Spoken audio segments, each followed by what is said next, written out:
Albert Einstein, one of the greatest minds in history, died in 1955. Just hours after his death, his brain was gone. This is the story of the bizarre afterlife journeys of Albert Einstein's brain. The mysterious case of the man accused of taking it, and of how it was finally tracked down. There it was. This is the brain that changed everything. In the afterlife, specialists would put Einstein's brain to the test. What did they discover? Is Einstein's brain truly unique? Two scientists set out to solve the great brain mystery and whether it can reveal secrets of genius. Does intelligence reside in 1¼ kilos of fatty tissue, or is it something mysterious, incorporeal, something we can never finally quantify or understand? I think it's a good probability that this is the last time you'll see Einstein's brain. Come on. I don't know, just somehow I feel as though we shouldn't be doing this, but... What will they find on their journey? Can Einstein's brain solve the riddle of Einstein's genius?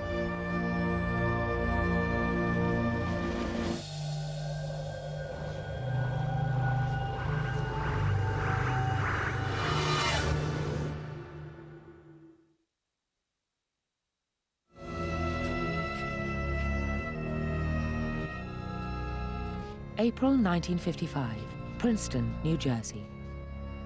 The neurons that made Albert Einstein one of the finest minds of the age will soon stop firing. Age 76, he scrawls his last notes. Yes. Mutters his last words in his native German. Quietly, he dies.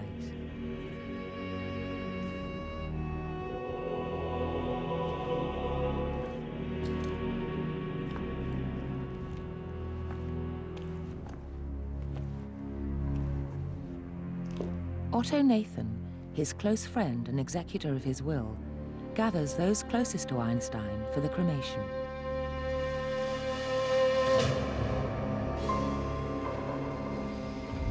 As they grieve, none of the family realize the body inside the coffin is not complete.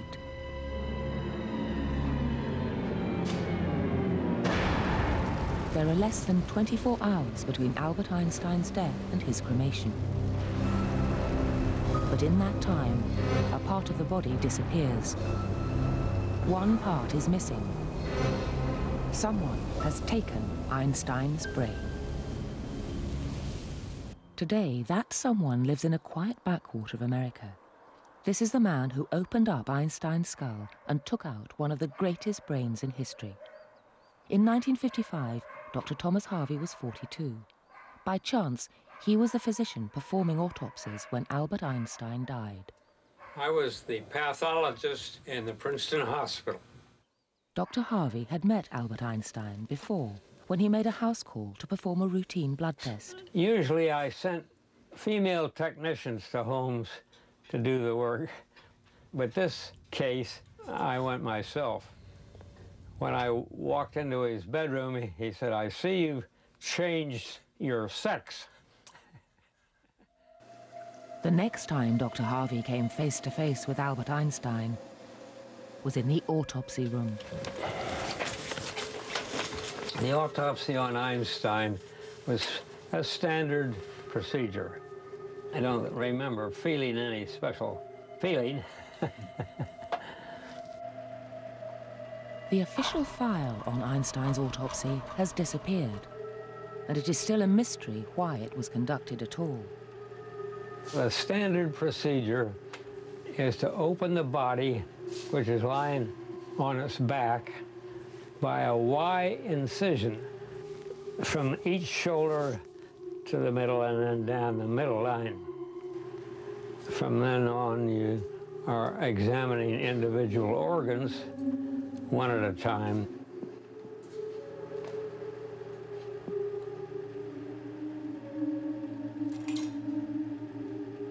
You weigh it and describe its appearance, so forth. The world's press was waiting to hear how Albert Einstein had died.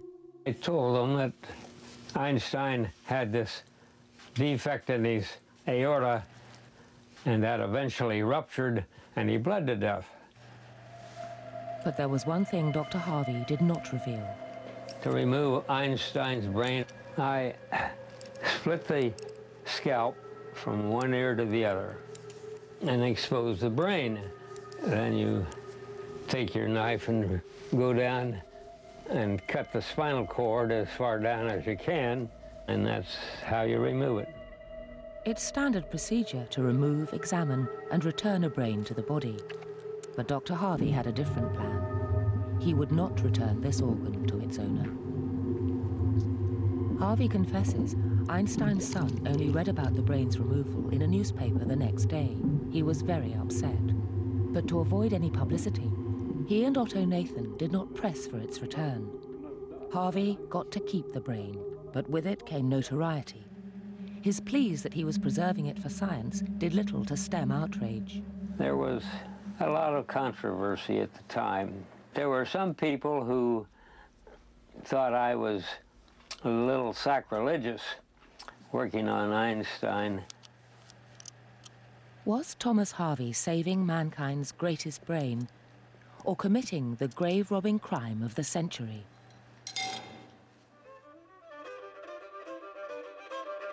Einstein's destiny as a great physicist was not obvious. As a child, his passion was music, not physics. I often think in music. I live my daydreams in music. If I were not a physicist, I would probably be a musician. But Einstein's life changed when he was given a book on geometry. The universe could be tamed through numbers. His life's work would be to control the music of the universe. During his life, Einstein changed our concepts of space and time forever. He harnessed energy, mass, and the speed of light in the most famous equation of all time. E equals mc squared. What made Einstein's brain so exceptional? Dr. Jim Al-Khalili, like Einstein, is a physicist and is obsessed by the work of his hero. Brain specialist Dr. Mark Lithgow hunts for the secrets of creativity inside the human mind. My name is Dr. Jim Al-Khalili. I believe Einstein's genius came from his imagination, and no man or machine can measure that. Am I right? My name is Dr. Mark Lithgow, and I believe that Einstein's genius comes from nerve cells which can be analysed. We can find out what made Einstein a genius. Am I right? So which view is correct? To solve the riddle of Einstein's genius, Mark and Jim will have to journey to America to hunt down and examine Einstein's disembodied brain.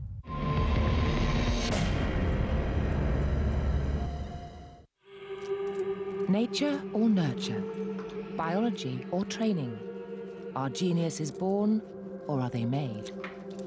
Neurophysiologist Dr. Mark Lithgow is a keen climber and finds parallels between his hobby and his profession.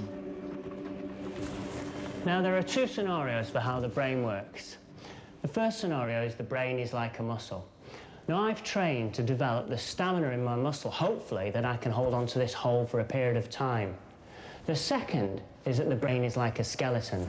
And it doesn't matter how much I train, I'm never, ever going to be able to reach that hole right up there.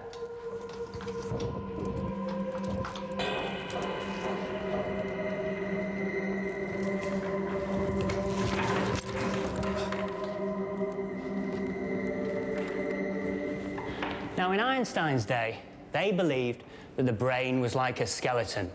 It had natural limits, but that view is changing today. Instead, it is now understood that more and more parts of the brain behave like a muscle. They can expand with use. Then, if all of our brains are like muscles, could it be that we all have the ability to become Einsteins?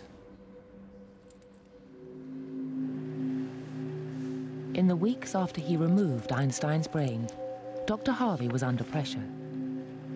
Various scientists were jostling for access, but Dr. Harvey dug in.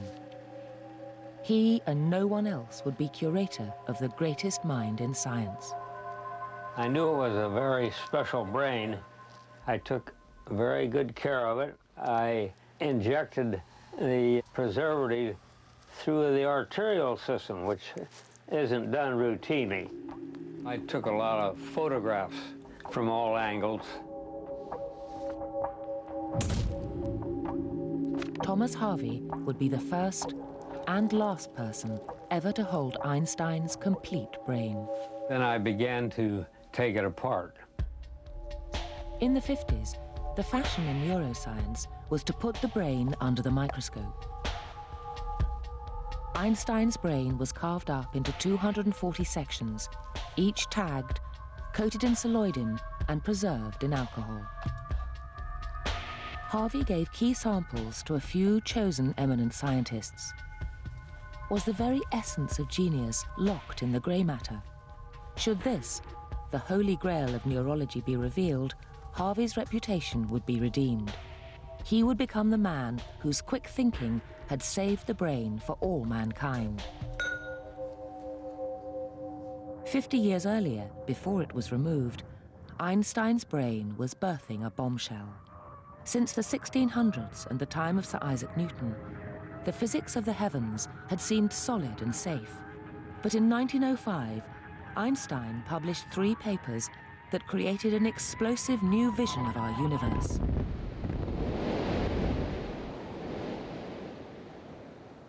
But Albert Einstein's theories fell on stony ground. The physics world ignored his papers. For Einstein, there was no fame, no acclaim, barely an acknowledgement. Months rolled by. Then in 1906, a flash of hope appeared on the horizon, a single letter. A single letter, yes, but from the most important physicist of the day, Max Planck. Planck had read Einstein's paper on relativity and realized its huge implications. The world would never be the same again.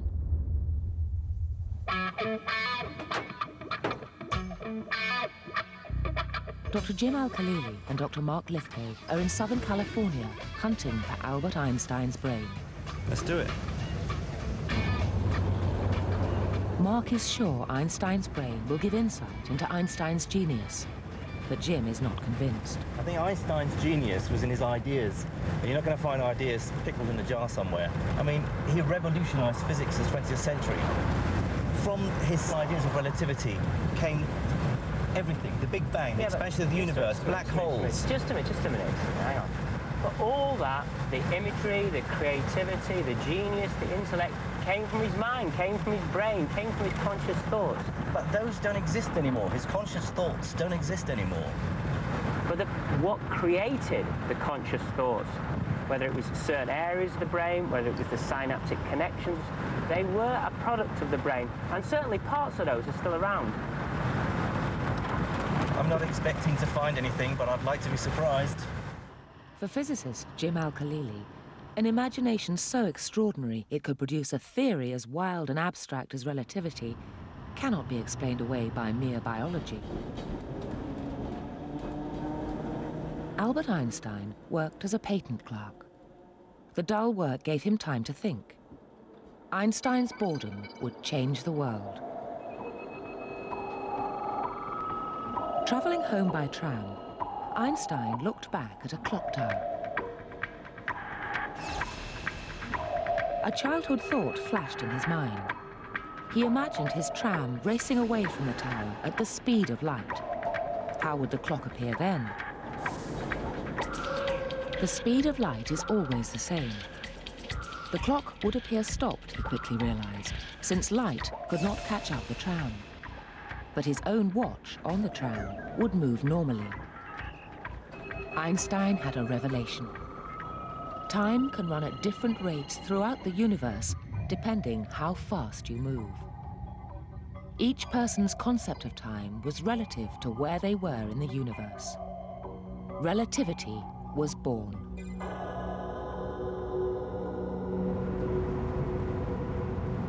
As they head towards their first destination, Jim and Mark stop off at a ghost town. where time has ground to a halt. It's as though time stood still here. It's like a slice through space-time. Jim uses it to give Mark his first lesson in space-time. Einstein's theory that space and time are inseparable. Squared times delta t. Einstein's theory of relativity says that time and space get combined together into what's called four-dimensional space-time, in which all times coexist. This ghost town is like one slice in that space-time. Time flows at different rates for different people and different places in the universe. So it's different from me, it's different from you, it's different from the guy over there. Yep. So relativity means time varies across the universe. Gives me a little idea. Scientists like Mark find a parallel concept in the human brain. Our minds can actually alter how we perceive time. So you think that relativity is all about time, right? Well, I think this is where your world of physics meets my world of brain science. And I can honestly say... I don't know if the road is the best place for this, you know. Oh, just give me 2 secs. You're going to really enjoy this. Oh, trust me, I'm a neuroscientist. Mark, look out. Mark!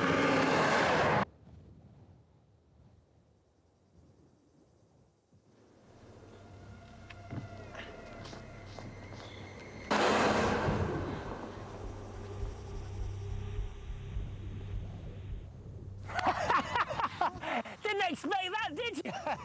All in the mind, see? We've all heard that expression that time slows down when you're about to have an accident. Well, it's true.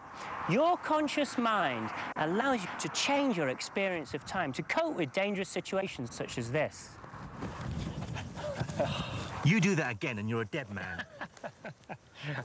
Now, run by me that thing about consciousness and time again. Right. You can speed up or slow down our conscious experience of time depending on the situation. So incredible as it seems, the way our brains discern time is not fixed. Albert Einstein showed the world that time across the universe is not constant. And now brain science is showing that even the sense of time inside our minds is flexible. Or to put it more simply, positive situations seem to pass quickly, while negative situations apparently last longer. For Einstein's brain, time might as well have stopped. Research was going nowhere. To Harvey's shock and dismay, 1950s science could find nothing special or different in Einstein's brain. Harvey drifted away from Princeton and crisscrossed outback America, Kansas, North Carolina, California. His prize stayed by his side, sometimes in glass jars, sometimes even in Tupperware. And for decades, the world forgot all about Einstein's brain. Today, Stephen Levy writes for Newsweek, but in 1978, he worked at a small magazine in New Jersey. My editor told me, I want you to find Einstein's brain. After lots of dead ends, Stephen Levy had a hunch that Dr. Harvey would know where it was. So I called him up. I don't know how I could help you, he said. And I said, look, I'm going out to see you. So as this interview stretched on, and every so often I would just say, well, where is it? And he would deflect the question. Until finally, I think it really was, I said, don't you have any pictures of it? And, you know, I didn't want to leave empty-handed. That's when, you know, for some reason, he got up without another word, walked around the desk, and moved out these medical jars. They were like big mason jars that held within them, you know, the remains of Einstein's brain. And it was a profound moment. I mean, There it was. This is the brain that changed everything. For the second time in his life, the world's press descended on Dr. Harvey, who was once again portrayed as the Frankenstein of the story. Einstein's executor, Otto Nathan, denounced this freak show. Show you that Einstein would never, ever have agreed to have his brain examined in such a way. Back under the spotlight, Harvey had to act. Trained only as a pathologist, he needed an ally to advance the research which he'd struggled to begin for so long. In the 1970s, Professor Marion Diamond was a rebel. Established brain science had only focused on nerves and ignored the other cells in the brain, the glial cells. Glial cells are like tiny electricians, insulating and fixing neurons in their correct place, speeding up impulses and repairing the brain's complex circuitry. Working with rats, Diamond discovered how important glial cells actually are. If she gave rats mental exercise with toys and companions, their glial cells multiplied massively. Rats left alone in bare cages had no such change. So glial cells must be important in mental development. Rats with active brains have more glial cells. But is the same true in humans? Marion Diamond needed samples from a really active human brain, a genius brain. On a student notice board, she saw an article announcing the rediscovery of Einstein's brain. She hunted down Thomas Harvey. She needed that brain. Dr. Harvey sent samples of Einstein's priceless brain through the post. It arrived, believe it or not. No. In a mayonnaise jar. That's great. The Kraft Miracle Whip mayonnaise jar. Yes, there were 4 pieces. They were sugar cube sized, and they were floating in a solution. Mark is about to have his first glimpse of Einstein's brain. We were looking for the nerve cells and the supporting glial cells. And the glial cells are the other cells in the brain? Right. There are only 2 kinds of cells to make up a brain. Right. And in our experimental work, we show more glial cells per neuron when our rats are exposed to enriched environments. Was that the same in Einstein's brain? He had more glial cells. These are the glial cells, the little round ones there. That's fantastic. And these are the nerve cells. You can see their nucleus.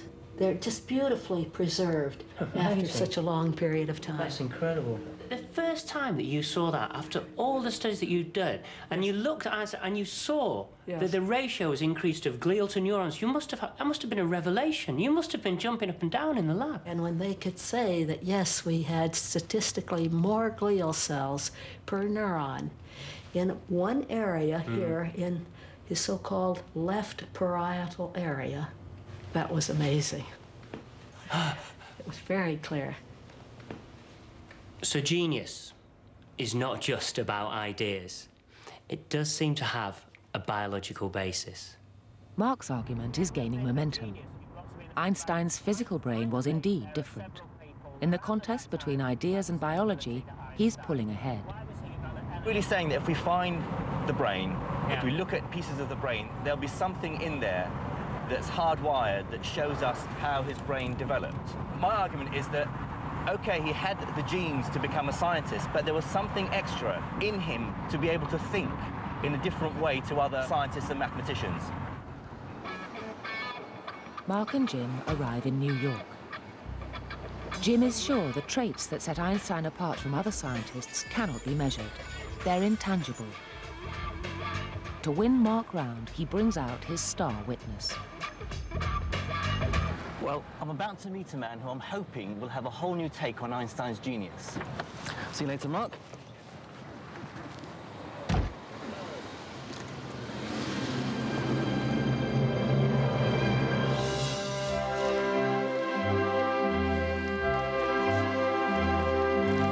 Professor Michio Kaku is a leading physicist at the City University of New York. His recent biography challenges conventional views on Einstein's genius.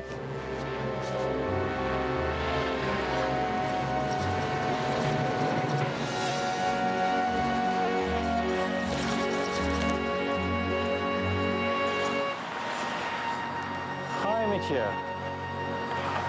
Nice to meet you. Hi. So I'm feeling this is a great success for me, that I'm able to turn corners. So the key to figure skating, believe it or not, is physics. Because I understand Newton's 3 laws of motion and appreciate their power, it's made me a much better skater. So what does Michio Kaku think is the secret to Einstein's genius? Einstein himself was asked, what is the secret of your genius? And he said, to ask questions that only children would ask. What does light look like if you could race alongside it? If it's 12 o'clock on the Earth, is it 12 o'clock on Mars or 12 o'clock on Venus? Einstein asked children's questions. And when he asked these children's questions and he spent decades trying to solve them, then he changed everything around him. It's not that I'm so smart. It's just that I stay with problems longer.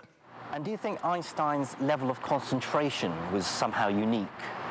I think if you look at the annals of science, only Newton and Einstein had the ability to then concentrate enormous firepower on one problem. Both Newton and Einstein could work on a problem till they lost literally many pounds of their own body weight. They would refuse to eat. They would simply lock themselves up in a room, concentrate on physics problems, page after page. I think and think for months and years. 99 times the conclusion is false. The 100th time, I'm right. That there's probably an Einstein in all of us. If we had the opportunity, if we could concentrate that firepower, if we could have that childlike ability to challenge the dogma of the day, then perhaps we too could make stunning breakthroughs in science. Professor Kaku makes a strong case for genius residing in the personality and character of the individual.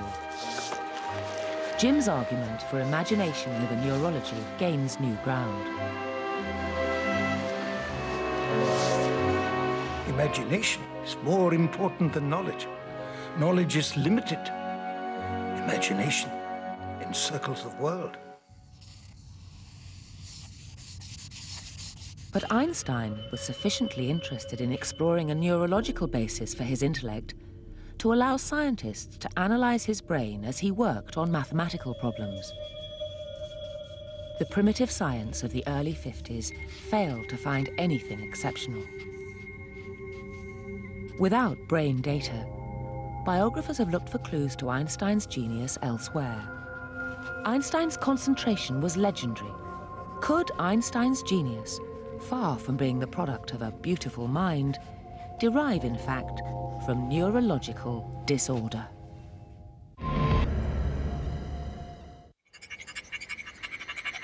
Physicist Jim Al-Khalili has made the case Einstein's genius resides in his extraordinary character. But for neurophysiologist Mark Lithgow, Einstein's obsessive feats of concentration point to a neurological explanation. He's come to Cambridge to meet autism expert Professor Simon Baron-Cohen. Some biographers of Einstein have focused on the fact that Einstein spoke late relative to typically developing children. He wasn't speaking clearly until he was 4 or 5 years old, which is years later than normal. And that he may have had this pattern of echoing other people's speech. And these signs are seen in autism, but they're not definitive diagnostic symptoms. Mike, would you like to do a maths test? Yes? OK.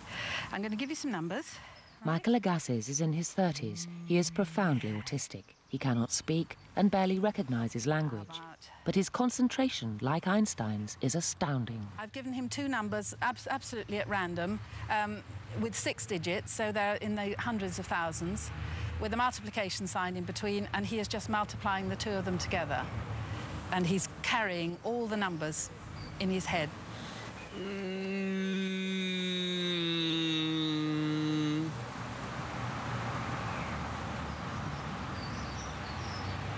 Done it? Right, now look, your first numbers, 2, 8, 7, 1, 7, 5, 6, 6. They're all right, aren't they? Well done. The sum Michael has done in his head is too big to fit on a conventional calculator and must be done in 2 parts. And the last 4 numbers are 7, 1, 2, 4, which are exactly the same as yours. So it was right. I have no idea how he does it. It's just an amazing talent that he has.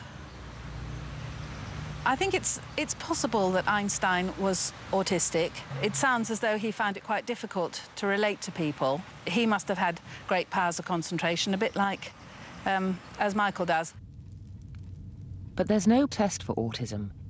It will be impossible today to prove one way or another whether Einstein was autistic, even if the brain were in one piece. For Mark, putting Einstein's brain back together again is essential if he's to understand how it worked. Dr. Mark Lithgow, very pleased to meet you. Meeting Thomas Harvey for the first time, Mark has an idea which may allow him to turn back the clock 50 years and rebuild Einstein's brain. These photos, which Thomas Harvey took before cutting the brain into 240 pieces, are the last witness to its physical structure. Can state-of-the-art computer graphics turn these two-dimensional images into an accurate three-dimensional representation of what was lost? Using these photos, Mark asks computer experts to resurrect the brain as an accurate graphical model. With this model, Mark can drive home his point to Jim. Einstein's brain has major physical differences. The moment of truth. Mark downloads the computer model. Wow.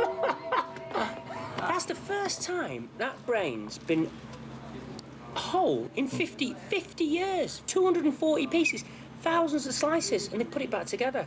So what can you say about it? What can you see there that might be unusual? Let me show you, Jim. This is where the parietal cortices are. These are at both sides, slightly above their ears, towards the back. Mark has learned that Einstein's parietal lobes are different, as shown by Marion Diamond's work. We found in his left inferior parietal area, he had significantly more glial cells per neuron. Mark shows Jim something even more special about Einstein's parietal lobes. They're abnormally large. 15% wider in Einstein's brain. I guess that's going to come from two reasons. One, either it was born like that, you know, and those parietal cortices, which is the bit where it's wider, actually created that, or it could be the environment. You know, those are the areas for maths, mathematical reasoning, and visuospatial programming or processing. It could be because he was working out those areas, they actually grew larger. Because the brain overall wasn't any bigger than average size. No, not at all. It was around the control range, which, you know, as you say, that's maybe a little surprise to someone. You expect Einstein, big brain, but that wasn't the case, apart from the 15% wider at the parietal cortices. So Mark proves to Jim that Einstein's brain was radically different. But there are other, even more crucial alterations. This is Einstein's Sylvian fissure. The Sylvian fissure runs up and sort of above the ear. And the Sylvian fissure is the Grand Canyon of the brain. Normally, the Sylvian fissure splits in two and encircles a region around the area shown in red to make a distinct island. But as the computer model shows, in Einstein's case, the usually distinct division is far less apparent. It follows that dramatic physical differences in the shape of the brain might have equally dramatic neurological consequences. And in Einstein's brain, the multiple folds, ridges and grooves around that area sort of blend into one another. And it's been suggested that that might increase the connectivity between the various regions. One group of people show the bizarre effects of extra connectivity. They have an extraordinary condition called synesthesia. Imagine if your hearing and vision overlapped. So, Jay, and what does that sound like to you? It had a lot of goldenness about it, a lot of shininess and some steps. Mostly for me, it's when I hear sounds, I see things. It can be any sound at all. It can be a door slamming or a phone ringing or months, days of the week and so on.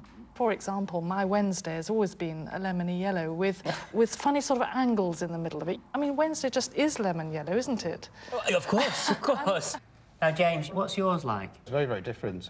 What I get is when I hear words or word sounds, I get a very sharp and immediate and involuntary splash of taste. You're getting these incredibly strong flavours just appearing in your mouth, sort of, that are overriding. Yeah, I mean, they're doing it now.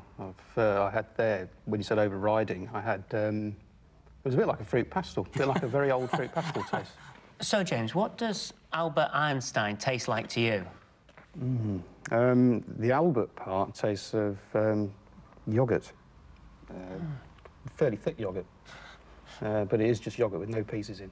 Yeah. And Einstein is a peculiarity. It's like there's a wafer flavour in it. So it's yogurt and wafers. Is it possible that an unusual overlap in maths and spatial thinking is the key to Albert Einstein's genius? Princeton, New Jersey, Einstein's last home. Jim meets brain biographer Carolyn Abraham. Here it is, Einstein's house. That one, black and white. That's it. Wow. So where's everyone? Where's all the tourists? There's not even a plaque, sort of in keeping with his wishes that he didn't want anybody to pay homage. Yeah, no, it's a very modest house. Carolyn's book uses new evidence to re-examine the half-century journeys of Einstein's brain. I think any time you're talking about a dead body in an autopsy suite, there's a Frankenstein element in the public mind, and I think that that has certainly followed Dr. Thomas Harvey around. He's the man who stole Einstein's brain. I think history has had that view. But what I found in my research was, in fact, a very different story. So he came to the hospital and he died in the hospital. Princeton Hospital. You've done this. For the first time in almost 50 years, Mark takes Dr. Harvey back to the very scene where he excised Albert Einstein's brain. So, where were the reporters standing during the press conference? Right where you and I are standing. So they were standing here? Yeah, and I was standing right there. Wow. Shall we go inside, Dr. Harvey? Okay. After half a century, what revelations might still lurk in the shadows? And this was the lab which you initially worked? That's right. 40, 50 years since you've been back here. You are right. Wow. Yeah, same old autopsy table. Dr. Harvey maintains that the morning that he performed the autopsy on Albert Einstein, he was not alone. When you performed the autopsy, there were other people in the room. Where were they standing in the room? Well, there was only one other. Only one, yeah. Einstein's good friend, who was standing here watching the procedure. His executor, Otto Nathan. Otto Nathan was completely devoted to Einstein, to almost to the exclusion of all else. This, of course, is to help open the skull. I think it would have been very difficult for Otto Nathan to actually bear witness to seeing his very close friend dissected. And it's a brutal process. It was his good friend. He was being autopsied, but I never heard his reaction to it.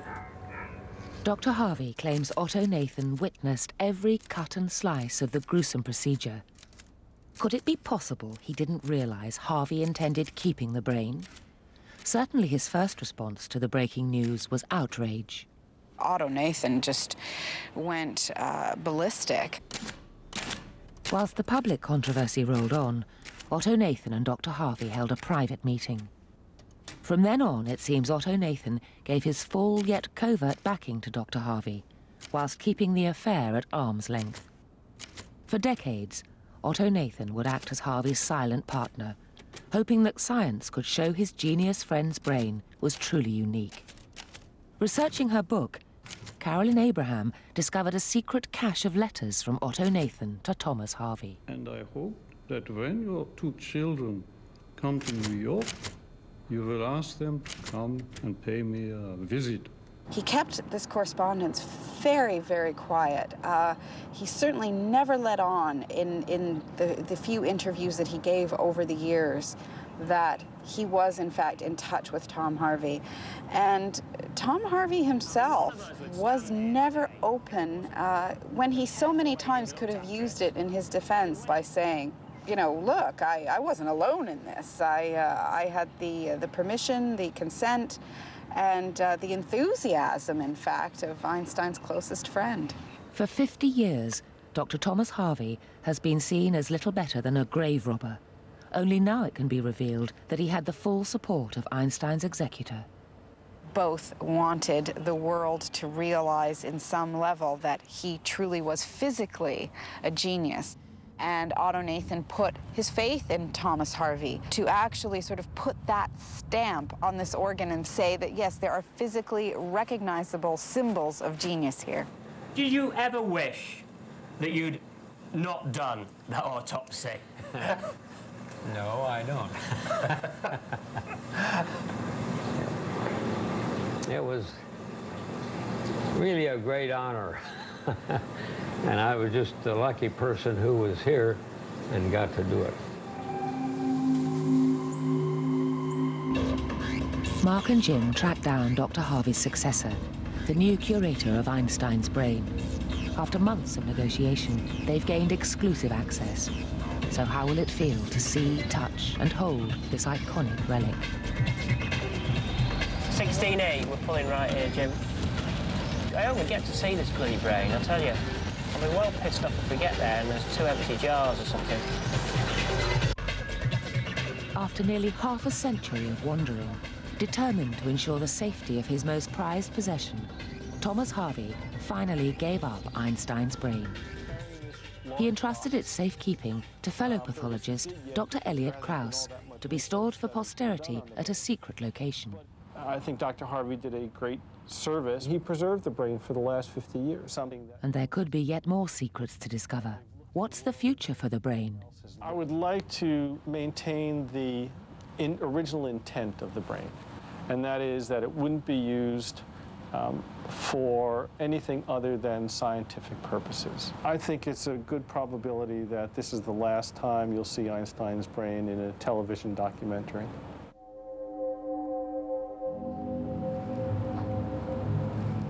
After all this time,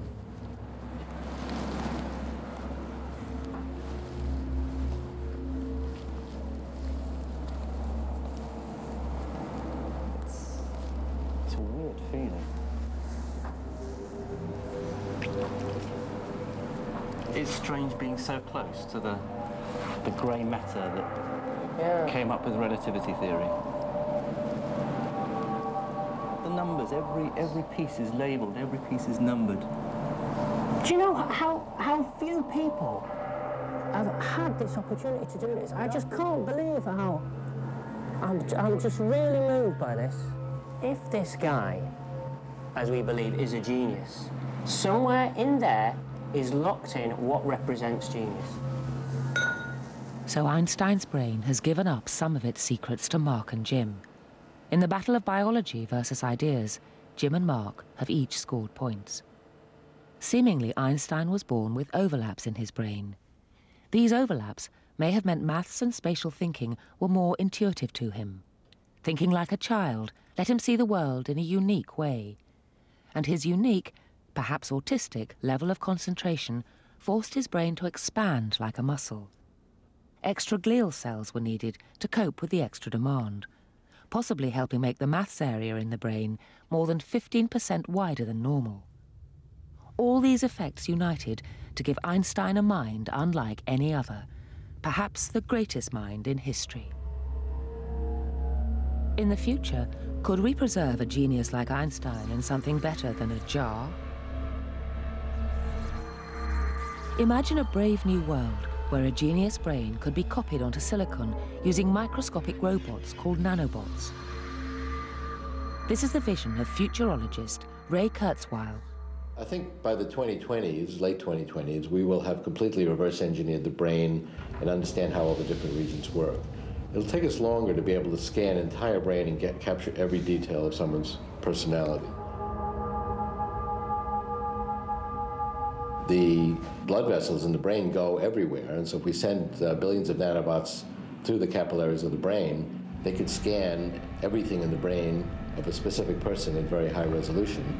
Then you could create a machine, a non-biological entity that would simulate a specific person's brain, and that simulation will act just like that person. And if you then talk to that simulation, you'd be convinced that it was that person. I'm a little worried about whether I'm talking to the real Ray or he's at home having a cup of tea.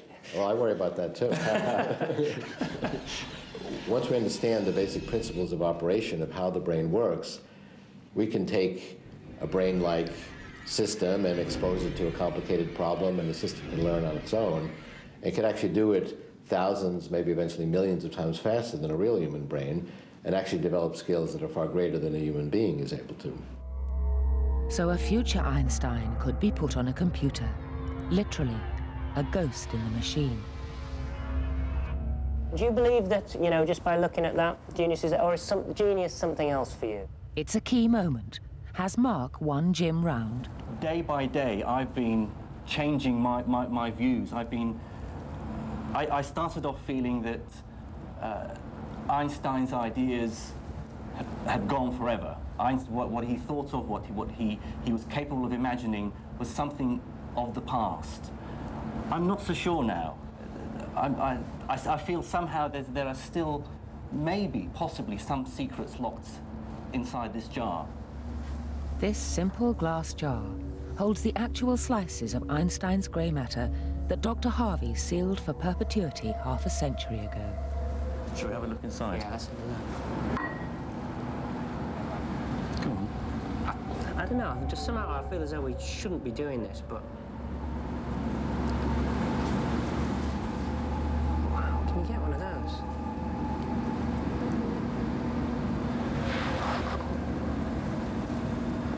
You know, Dr. Thomas Harvey kept this all those years, despite knowing probably how much they were worth. Yeah. It reminds me of those small little creatures from hundreds of thousands of years ago that were embedded in the amber. These are absolutely gorgeous. I mean, not just because of the fact that it's Einstein's brain and what it represents and where we are scientifically, but any of these pieces would easily have their place, I think, in any museum, any art gallery throughout the world, just because of what it represents. Einstein's brain. Removed, lost, rediscovered, analysed, and now saved forever.